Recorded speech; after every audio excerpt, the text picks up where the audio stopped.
एक विशाल जलप्रपात के निकट चट्टान पर एक व्यथित व्यक्ति खड़ा है। वह कोई और नहीं, गुरु द्रोणाचार्य का पुत्र अश्वत्थामा है, जो महाभारत युद्ध के पश्चात द्रौपदी के श्राप से अमृतत्व के बोझ से दबा हुआ है। तभी उसे एक ईशी दिखाई दिए। वह उनकी ओर चीखते हुए भागा, सत्यवती और मुनि पाराशर के पुत्र महाकवि वेदव्यास जी, कृपया मुझे द्रौपदी के श्राप से मुक्त कराइए। उसकी चीख में हजारों घायल प्राणियों का दर्द था। उससे पिंच उड़ाने के लिए महाकवि व्यास प्रगति से चलने लगे। वे चलते चलते कुरुक्षेत्र पहुंच गए। उन्होंने देखा कि विराट कुरुक्षेत्र की सारी भूमि लाल हो चुकी है। युद्ध समय बीत गया, लेकिन रक्त सिंचित भूमि आज भी लाल है। उन्होंने हाथ से मिट्टी उठाई और उसी समय उनके कानों में युद्ध के समय की ध्वनियां गूंजने लगीं।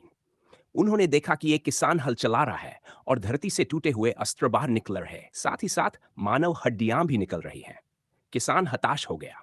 युद्ध समाप्त होने के बाद से ही आकाश में बादल छाए हैं, लेकिन वृष्टि नहीं होती। वेदव्यास ने नगर की राह पकड़ी। हर जगह उन्हें कमजोर बच्चे, नैराश्य से घिरे उम्रदराज लोग और हताश युवा ना विधवा स्त्रियां नजर आईं। टूटी फूटी सड़कें और ध्वस्त व्यवस्था से गुजरकर वे प्रशासन भवन पहुंचे, जहां अनेक खाली कक्षों से होते वेनगर अध्यक्ष कक्ष में पहुंचे। उन्हें जानकारी प्राप्त हुई कि युद्ध के पश्चात सरकारी कौशल गब खाली है और विकास के लिए कोई साधन उपलब्ध नहीं है। पुनर्निर्माण के लिए मजबूत युवा श्रमिकों का भी अभाव है। युद्ध के पश्चात वस्तुओं का अभाव है और महंगाई आकाश छू रही है। अनेक व्यापारियों ने युद्ध प्रयुक्त सामग्री के निर्माण में पूरी ऊर्जा लगा दी थी और खूब है धन अर्जित किया था, लेकिन उस धन से आज वे अनाज नहीं खरीद पा रहे हैं।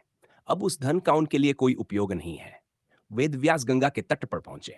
उन्होंने मां गंगा से निवेदन किया कि युद्ध में भाग लेने वाले उन सभी लोगों की आत्माओं को कुछ समय के लिए आमंत्रित करें, ताकि हाँ, हम सभी युद्ध के कारणों और उससे टाले जा सकने की स्थितियों पर विचार कर सकें। अपने पुत्र देवव्रत के तन पर लगे हुए तीरों की यंत्रणा माता गंगा ने भी सही, और एक तरह से सर्वनाशी युद्ध से वे की मायनों में आहत हुई थी। उन्हें धरती की पीड़ा की भी अनुभूति हुई होगी। दरअसल युद्ध कहीं भी लड़ा गया हो, सबसे अधिक क्षति तो नदी और नारी को ही पहुंचती है। गंगा की गोद से उनका अपना पुत्र भीष्म जागा और अपनी मां गंगा को प्रणाम करके सतह पर पहुंचा।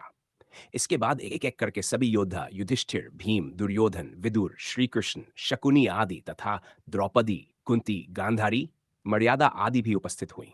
हर युद्ध में अकारण ही अनेक आम लोग उलझ जाते हैं।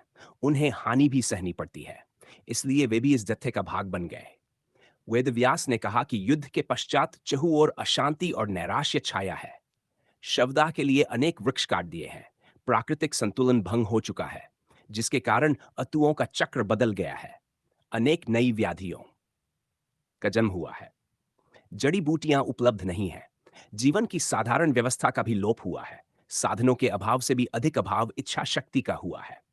आज की सभा का उद्देश्य यह है कि हम युद्ध के कारणों की खोज कर भावी पीढ़ियों को इस तरह की विभीषिका से बचने का संदेश दें।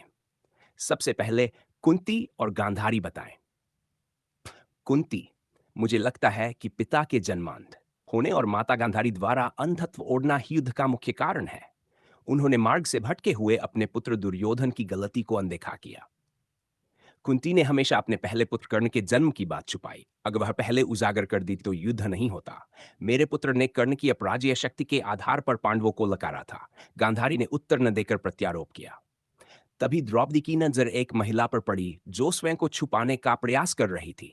द्रौपदी ने उससे कुछ बोलने का आग्रह। उसने बताया, मैं मर्यादा हूं, रानी अनबालिका की दासी और विदुर की मां। जब प्रायश्चित के लिए महाराज पांडुवन के लिए गए तो एक अयोग्य शासक के रूप में दृष्टिहीन धृतराष्ट्र को राजा बनाया गया। जब राजा ही कमजोर हो तो राज्य कैसे सुरक्षित रहेगा? अगर उस समय मेरे पुत्र विदुर को राजा बनाया होता तो यह युद्ध नहीं होता। यह सुनकर पूरी सभा निरुत्तर हो गई। द्रौपदी, हमारी यह अव्यवस्था ही दोषपूर्ण है, जिसमें दास दासियों को समक्ष मनुष्य नहीं माना।